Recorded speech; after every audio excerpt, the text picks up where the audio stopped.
El inverosímil caso de Javier Arenas. Le preguntan por un audio, dice que no lo conoce, pero si acaso existe, me grabaron sin mi consentimiento. Así se las gasta el Partido Popular en sede judicial. Nunca tuve conocimiento de esa grabación. Yo no tengo ninguna constancia de esa operación durante mi época de gobierno. Si esa grabación existió, fue sin mi aprobación, no me provocó ninguna intranquilidad. Bueno, esto... Qué ejercicio de cinismo y de desvergüenza, teniendo en cuenta el poder absoluto que acumuló Soraya Sáenz de Santamaría sobre el CNI, sobre el gobierno desde el primero hasta el último estamento, incluso sobre los medios de comunicación públicos y privados. Presentarte ante un tribunal y decir hasta 16 veces no recuerdo cuando era la mano que mecía la cuna de todas las decisiones del gobierno, es reírse del tribunal y reírse de los españoles. ¿Cómo acaba de olvidar esto si estaba en esta posición dentro del gobierno o dentro del partido? ¿Querías añadir algo? Sí, una cosa que tiene mucha razón Jordi, que cuando escuchamos a los responsables políticos negar toda la evidencia, hay que tener en cuenta que en el escrito de acusación de Jorge Fernández Díaz Silvia, que era el ministro de Interior, dice claramente que o reprocha a Manuel García Castellón, al juez instructor, por no investigar a otras personas de instancias ajenas a su departamento. Claro, tú imagínate el día que llegue Jorge Fernández a declarar, a partir del 15 de mayo, y le dé por tirar de la manta hacia arriba. Entonces, ahí sí que tendrán un problema las personas que han declarado y han negado los hechos. Con lo cual, yo creo que hay un control de daños aquí que se está jugando por debajo, digamos, en un terreno más o menos embarrado, que, ojo, cómo el ministro llegue al momento de la verdad y declare y vea que tiene la cosa complicada. Ojo, porque en su escrito, digamos, de defensa, presentado hace 2 años, reitera que no se investigó a todas las personas que se debería haber investigado. Es más, él dice que la información que tenía Bárcenas en su poder a él no le afectaba. Ni a él ni a su número 2. O sea, ¿cuántos años de cárcel piden para el exministro del Interior? 15 años. Sí. 15 años. Bueno, la sesión de ayer, aparte de escuchar la declaración de Soraya Sáenz de Santamaría y de Javier Arenas, escuchamos también la declaración de Guillermo Bárcenas, hijo de Luis Bárcenas, extesorero del... Bueno, yo lamento tener que decir que me parece que sobre este caso están las cosas muy claras desde el principio. Yo creo que el instructor, Manuel García Castellón, lo dejó todo preparado y atado y bien atado. Un hombre que con un celo judicial infinito, en el caso del Tsunami Democratic, llegó a tener el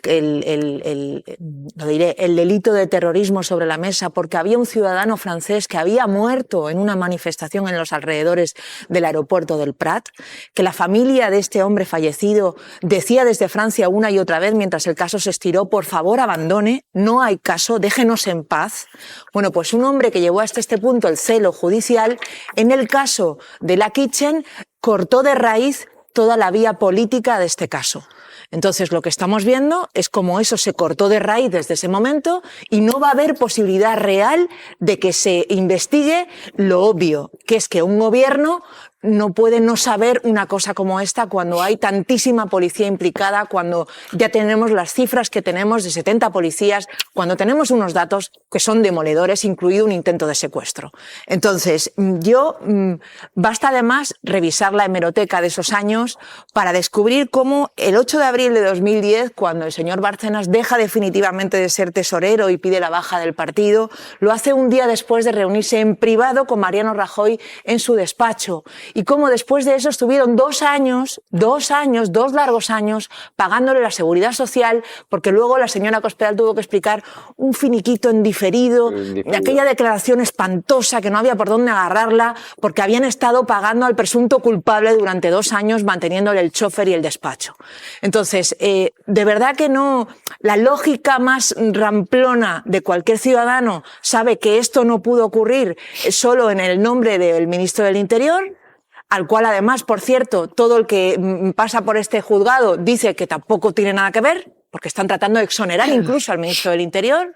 Yo la única pregunta que me queda ya es si cuando haya sentencia, si finalmente el ministro acaba siendo culpable, como las pruebas parecen señalar, le van a acompañar a una prisión como ocurrió con otro famoso señor X. Vamos a ver si son lo suficientemente valientes como para defender la inocencia de un ministro que parece estar implicado hasta las trancas en el momento en el que llegue el final de este juicio. Fátima, ¿si iban a seguir o no iban a seguir la misma estrategia que Mariano Rajoy? Sí. A pies juntillas, ¿no? No Sí. me consta, no recuerdo.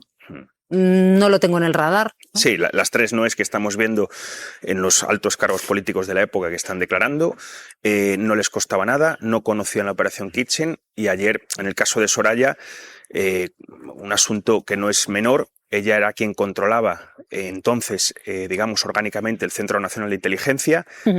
Esta causa, Silvia, para llegar a donde hemos llegado, hubo que desclasificar documentos por parte del gobierno actual sobre la operación Kitchen, con lo cual no hay ningún secreto que ocultar.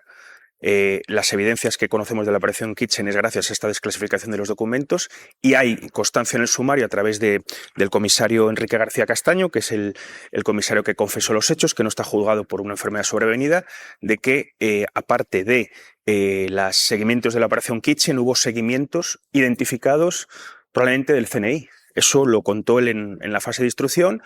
Y ¿Seguimientos a quién en concreto? A la familia Bárcenas. A la familia Bárcenas. Pero como no están dentro del objeto de la causa, ayer también se limitó mucho, digamos, esa capacidad de respuesta. Lo que pasa que decir que no le consta absolutamente nada de esto, ni la operación Kitchen, ni lo que te estoy comentando, pues bueno, la verdad que sorprende mucho con lo que tenemos del sumario y lo que conocemos del sumario.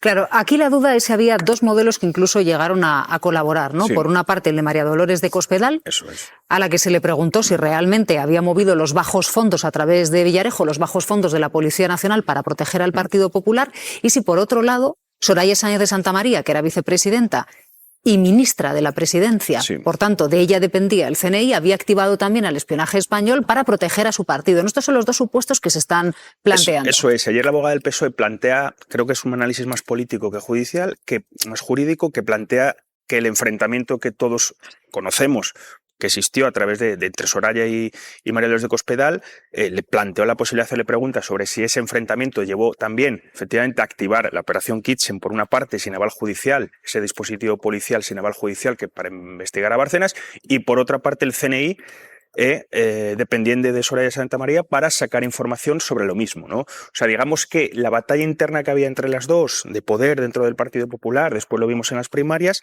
también quedó ayer constancia a través de estos dos seguimientos, que lo vimos en el juicio, Silvia, pero es verdad que como ella, digamos, negó la mayor, no se pudo preguntar más, tampoco le dejó la magistrada ir por ahí. Incluso el fiscal, cuando se mencionó al CNI, también saltó para decir que por ahí no, que eso no era objeto de la causa. O sea, sorprendió también esa imposibilidad para llegar a conocer más. Claro, aquí llamo la atención dentro del testimonio de Soraya Sáenz de Santamaría, si nos ubicamos en el año 2013, con el Partido Popular en el gobierno de España, que cuando comienzan a aparecer las primeras informaciones que publica el diario El País sobre esa caja B, sobre esa financiación ilegal del Partido Popular, sobre la fortuna que tenía Luis Bárcenas en Suiza, lo que dice Soraya Sáenz de Santamaría es que dentro del partido no había ningún tipo de inquietud y que en la Moncloa había absoluta normalidad ante este tipo de informaciones que estaban saliendo. Lo dijo ella, Silvia, lo dijo Javier Arenas, que como bien sabéis es senador actual del Partido Popular y secretario general del grupo parlamentario, o sea, tiene un cargo ejecutivo dentro del partido, que no había ninguna inquietud.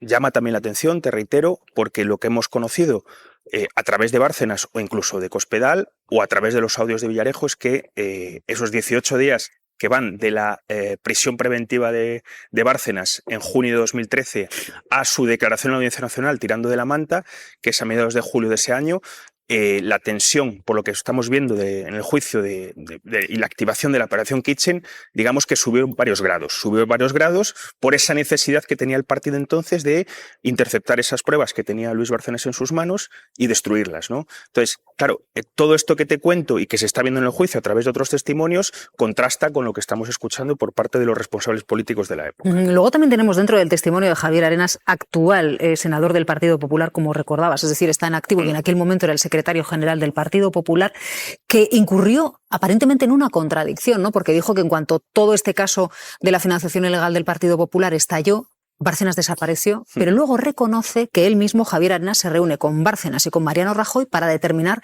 cuál va a ser el destino, el futuro del entonces tesorero del Partido Popular. Hay dos episodios, uno lo documenta Bárcenas, que es esa cena en un restaurante en Sevilla, donde, según Bárcenas, le cuenta a Javier Arenas la famosa copia que había de la contabilidad extracontable, del saldo que había entonces entre la contabilidad extracontable que llama Bárcenas, que no es más que la contabilidad paralela o caja del Partido Popular, y ese segundo episodio, efectivamente, esa reunión con Rajoy, donde ellos pactan de forma no muy amistosa, porque hubo cierta tensión, eso lo conocemos por Bárcenas, pactan pues esas, digamos, condiciones por las cuales va a salir Bárcenas del partido. O sea, yo me voy, pero a cambio te cedo un habitáculo donde dejar tus cajas hasta que las puedas recoger.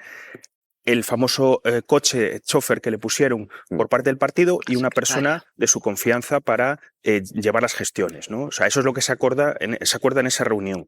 Efectivamente, ayer escuchando a Arenas, contrasta, como te digo, mucho con lo que contó Bárcenas. Por cierto, tenían muy buena amistad, eso lo han reconocido los dos. En la época, lo que pasa que, al igual que Mariano Rajoy, Arenas asegura que cuando se conoce la fortuna oculta en Suiza, esa relación de confianza salta por los aires. ¿Este caso tiene fiscal? Este caso nos Digo que no se le oye preguntar nunca. No haces una pregunta menor. Yo creo que es un asunto que entre los compañeros lo estamos comentando mucho, que es que ni a Mariano Rajoy, ni a María Dolores de Cospedal, ni a Soraya Sáenz de Santamaría, ni a Javier Arenas, el fiscal César de Rivas Verdes Montenegro, le ha hecho ninguna pregunta, ninguna. Es más, sorprende que hay 3 de los 4 que te he dicho altos cargos del Partido Popular de entonces que le echan un capote a Jorge Fernández Díaz y a Francisco Martínez para tratar de, digamos, quitarles esa responsabilidad penal por la cual les están juzgando, y ni por esas, siendo el escrito de acusación de la Fiscalía dirigiéndose contra ellos, les piden 15 años de prisión a los dos, la Fiscalía Anticorrupción, ni por esas el fiscal repregunta por qué consideran que estas 2 personas no tienen ninguna responsabilidad penal en los hechos. Con lo cual es sorprendente incluso que ya no solo eso, sino que muchas de las cuestiones que plantea la acusación popular del PSOE de Podemos, el fiscal interviene o trata de matizar hacia dónde va su interrogatorio. Eso lo estamos viendo en el juicio. No hay pregunta, señoría, ha dicho el fiscal en el caso de estos 4 exaltos cargos. Marta. Las pruebas se han destruido. Bien, la operación funcionó, se han destruido, pero es que el propio Bárcenas se encargó también de destruir esas pruebas, con lo cual, si no hay prueba del delito, el delito tiene una difícil condena. Pero tendrá que haber investigación. Si no hay cuerpo. Claro. O sea, a mí lo que me duele de este caso, estando de acuerdo contigo en que si no hay pruebas, oye, pues no hay pruebas, pero habiendo los audios que hay, habiendo las pruebas que sí que hay, que no se admitieran en el juicio y que no hubiera la posibilidad ahora ni siquiera de poner esos audios para recordarle a la gente las cosas que dijo, pues a mí me parece demencial y me parece que deja muy mal lugar a la justicia de este país. Porque están en una fase de instrucción diferente o en una fase de juicio diferente en la que no se pueden admitir nuevas pruebas ni se puede imputar. Pero Fátima, eso es lo que he dicho desde el principio. Yo creo que digamos que el error de base está en la instrucción. Porque efectivamente se montó un cortafuegos tan amplio, tan grande, que es que no podemos ni siquiera escuchar las pruebas en el juicio para contextualizar sobre lo que se está preguntando. Yo no sé si es que de verdad se cortó de raíz la posibilidad de que este juicio investigara de verdad qué pasó. En la declaración Eso es demencial. En la declaración de la semana pasada de Mariano Rajoy, él dice una cosa chocante. Él dice que era una operación policial legal, en la que se estaba investigando los famosos 48 millones de Bárcenas y sus posibles testaferros. Nadie le pregunta y nadie aclara si había un juez detrás de esa operación legal y sobre todo nadie le preguntó qué pasó. Quiero decir que, porque si hay una operación de investigación, nadie le pregunta. Pero ayer Soraya Sáenz de Santamaría no dice nada de esto. No, ni le preguntan. Ella, que aparte de perseguir periodistas, ¿a qué más se dedicaba en el Consejo de Ministros? María Pico, que es la famosa rubia del interrogatorio de ayer, aparte de perseguir periodistas y de atacar a periodistas y de ir a por periodistas, ¿a qué más se dedicaban en el Consejo de Ministros? A mí me llamó la atención. Porque deberían de conocer que efectivamente había una operación policial legal en la que se estaba investigando supuestamente al señor Bárcenas, pero a mí me llamó mucho la atención algo que no hemos llegado a comentar en este programa, y es que Mariano Rajoy dio todo tipo de detalles sobre esa supuesta operación legal minutos después de negar que conociese cualquier operación legal. Y eso llamó muchísimo la atención, pero si usted no conoce la operación, ¿cómo dice que es una operación con un objetivo distinto? Porque esa es la contradicción que vimos en el interrogatorio de Mariano Rajoy, en el que la jueza no se debió de fijar. Pero dijo, yo no conozco ningún tipo de operación desde Interior. No existió.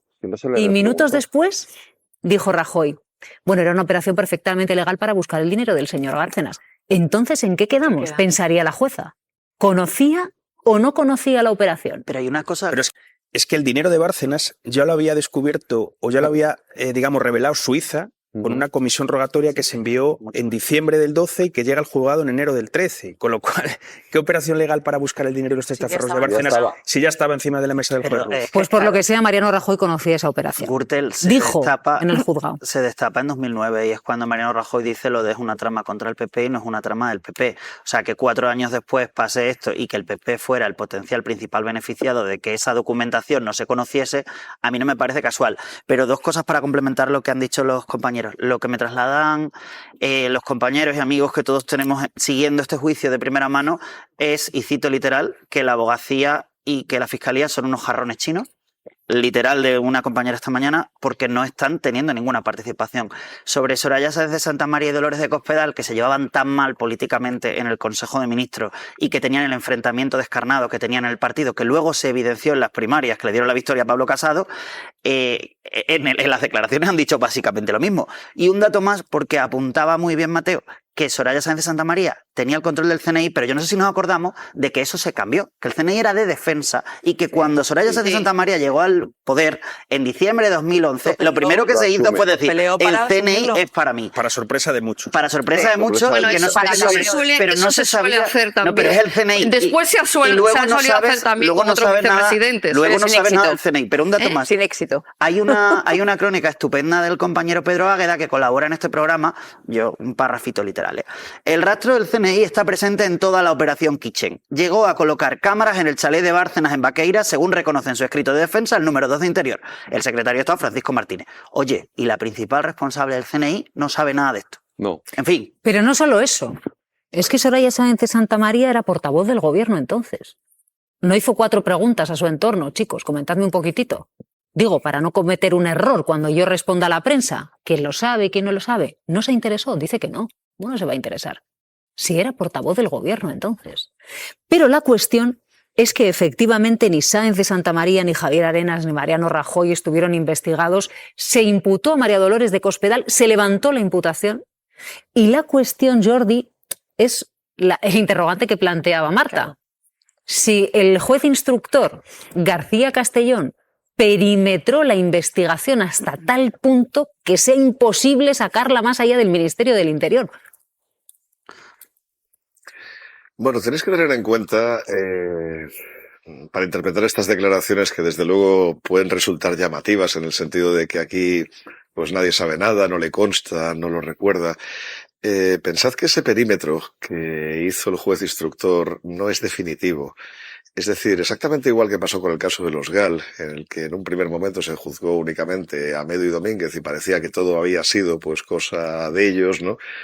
Después, ¿qué pasó? Después se reabrió la causa y resulta que, hombre, pues sí que había bastantes responsables gubernamentales que estaban, digamos, en aquella trama. Los que declararon ayer saben perfectamente que eso puede ocurrir en este caso y de ahí que hayan planteado una declaración extraordinariamente prudente, no pensando tanto en este proceso como pensando en un eventual posible proceso que tal vez no se celebre nunca, pero que claro, que si evidentemente dices, no, pues sí, yo tenía conocimiento de esto y tal, pues claro, lo estás poniendo en bandeja para que alguien se anime y diga, oye, pues ¿por qué no reabrimos esto? Claro, diciendo que no sabes nada, pues de alguna manera te mantienes en tu línea de defensa. Lo que ocurre es que tampoco hay que exagerar, ¿no?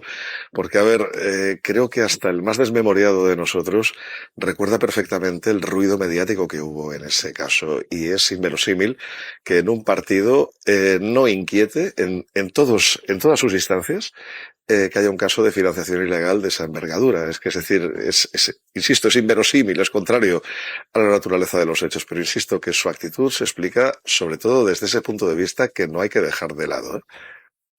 Está llamando muchísimo la atención dentro de las comparecencias de estos altos responsables políticos, Jordi, por un lado, esta afección de amnesia que están reconociendo en sede judicial, no recuerdan, no les constaba, no, ni idea, y eso que alguno era portavoz del gobierno.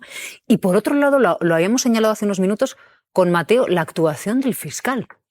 Que es que no es que diga, oye, voy a hacer 1 o 2 preguntas, es que ni tan siquiera tiene ninguna cuestión para estos exaltos cargos políticos. A ver, yo ahí tampoco quiero criticar ni a la Abogacía del Estado ni al Ministerio Fiscal, no por respeto institucional ni mucho menos, porque si lo hacen mal, mi obligación como ciudadano y mucho más como profesor, pues por supuesto es criticarlo, ¿no? Pero yo creo que ahí ya están cargando bastante las tintas las acciones populares. Por tanto, pues, a ver, reiterar lo que sabes perfectamente que va a decir una acción popular, pues a lo mejor tampoco tiene mucho sentido, ni siquiera para el tribunal, ¿no?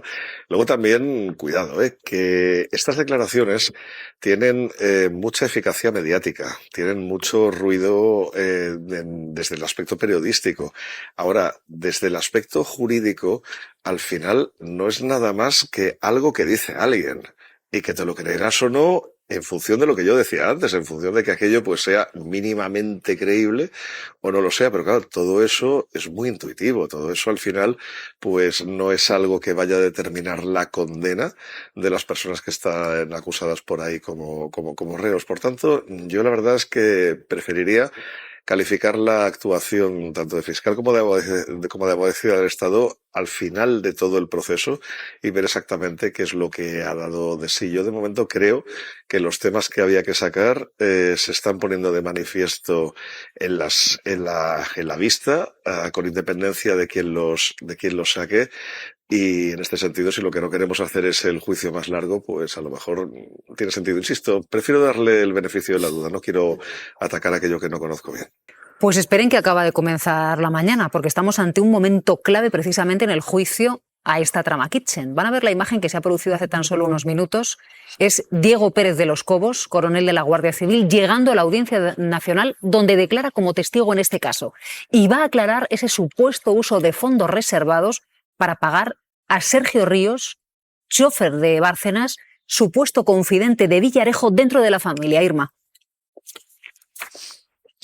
Sí, la sesión acaba de empezar y lo ha hecho por Silverio Nieto. ¿Quién es Silverio Nieto? Pues es el confesor de Fernández Díaz, el cura que le confesaba, y su papel en esta supuesta trama es que reenvió a Jorge Fernández Díaz un mensaje que había recibido de Francisco Martínez.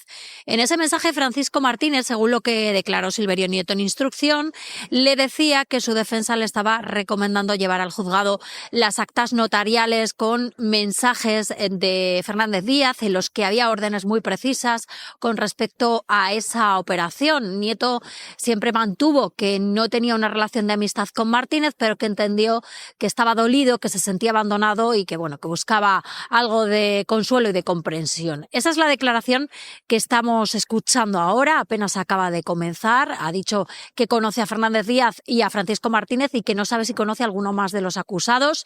Y hoy vamos a escuchar también a Diego Pérez de los Cobos, que fue director del Gabinete de Coordinación y Estudios de la Secretaría de Estado de Seguridad en la época de Francisco Martínez, y su papel es importante porque en la instrucción el propio Martínez le señaló como la persona que contabilizaba los fondos reservados y verificaba dónde iban esos fondos. Pero lo que él dijo cuando declaró ante el juez García Castellón es que él simplemente hacía una contabilidad meramente formal, es decir, verificaba que los cheques coincidían cuando llegaban desde las comisarías y desde las comandancias, que esos importes coincidían con lo que se había presupuestado y que luego miraba también que no se excediese del máximo, pero que él no se encargaba de verificar a qué se dedicaban esos fondos reservados en cada comisaría y en cada comandancia. Habrá que ver si mantiene esa versión o si llega a aclarar si se usaron o no fondos reservados para pagar esta operación.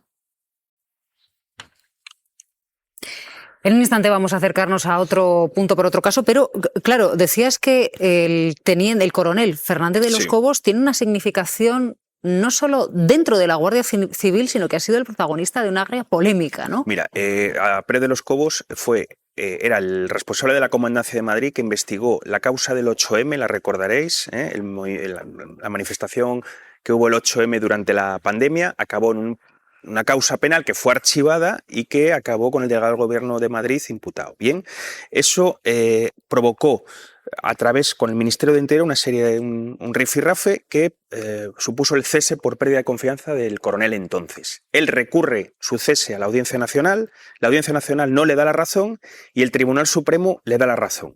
Eso generó una polémica muy intensa entre esta persona, entre el coronel Diego Pérez de los Cobos y el ministro del Interior, Fernando Grande Marlaska. Es más, cuando él se va del ministerio, o sea, cuando se jubila, hace unas declaraciones públicas bastante fuertes en contra del ministro y del gobierno. Y se le considera dentro de la Guardia Civil como una persona que, pese a ya estar jubilada, tiene cierto predicamento pues en las unidades de investigadoras, etc. Entonces, efectivamente llega a esta declaración con esa vitola y con la de ser el responsable de los fondos reservados de la época del Partido Popular, de la época de Jorge Fernández Díaz.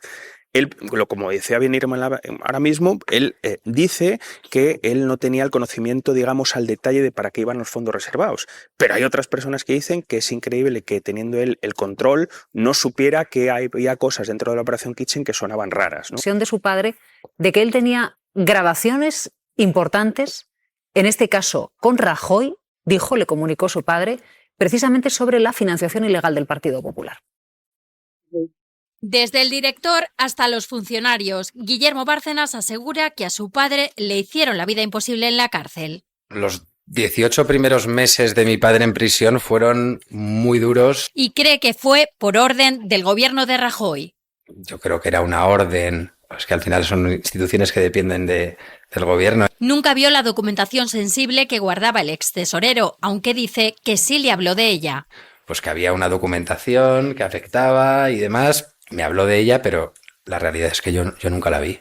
Y que también le reveló la existencia de unos audios con Rajoy y Arenas. Nunca he escuchado ninguna grabación. Me habló en su día de unas grabaciones en los que subí al despacho de Mariano Rajoy en presencia de Javier Arenas y bueno, creo que el detalle no me acuerdo bien.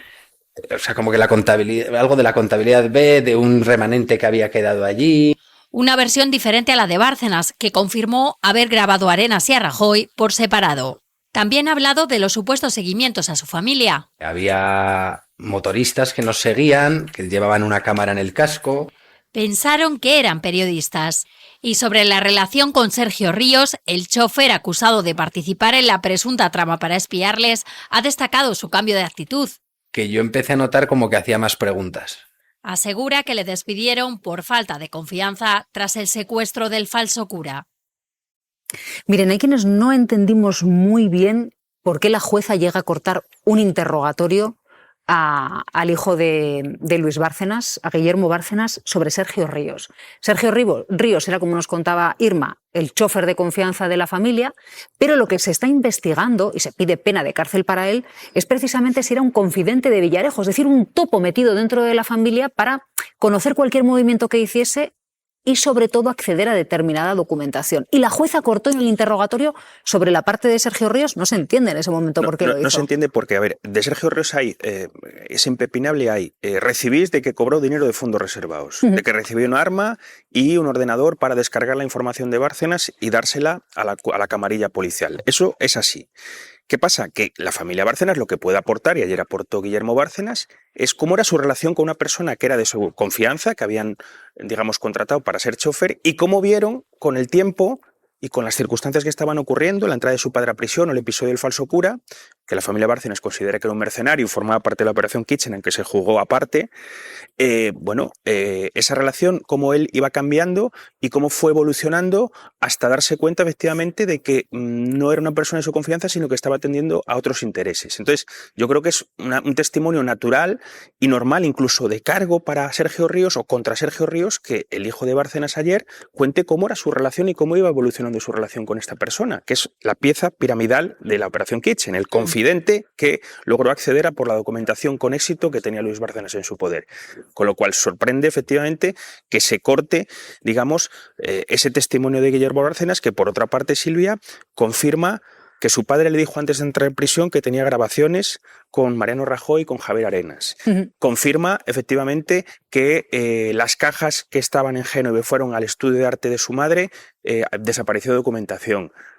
El tema del cura, del falso cura, y la relación que tenían con Pero se con el chofer. contradice, perdón, Mateo, Sí, sí. se contradice con la versión de Bárcenas. Bárcenas nunca dijo que tenía grabaciones de Rajoy y de Arenas juntos, y Willy Toledo lo que dice ayer es que su padre le dijo que había una grabación de Mariano Rajoy con Arenas. Sí. Las grabaciones eran por separado. Esa versión contradice a la de Bárcenas. Bueno, la de Bárcenas, la última vez que compareció en el juicio, él dijo que tenía 3. Claro, una una sobre con la Rajoy, financiación otra con Arenas, Rajoy y otra con a sí Arenas. mismo. Sí. No ellos dos su juntos. hijo Lo que es que dice es el hijo una- es que la grabación que le dijo su padre era con Rajoy y con Arenas. Era con los dos. Con los dos O sea, juntos. Bueno, claro, Arenas lo que dijo ayer es que él de esa grabación que le estuvieran grabando no sabía. No sabía nada, fue esa cena que os decía del restaurante en Sevilla que tiene lugar entre los dos, entre Arenas y Bárcenas. Claro, visto con los ojos de hoy en día, hay movimientos de Sergio Ríos, el chofer para el que se pide, insisto, cárcel, y que podía ser el topo de la trama dentro de la familia,